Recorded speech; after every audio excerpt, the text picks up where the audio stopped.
সাধারণত কলা খেলে গ্যাস হয় না, বরং এটি অ্যাসিডিটি কমাতে সাহায্য করে।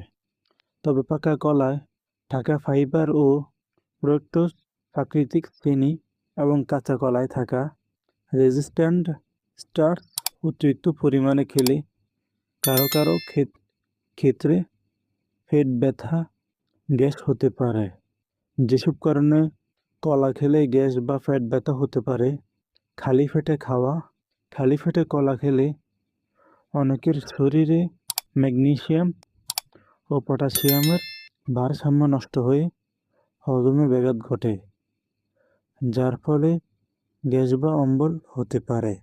কাঁচা বা আধা পাকা কাঁচা কলার প্রচুর রেজিস্ট্যান্ট স্টার্চ থাকে, যা হজম হতে সময় নেয় এবং গ্যাসের সৃষ্টি করতে পারে।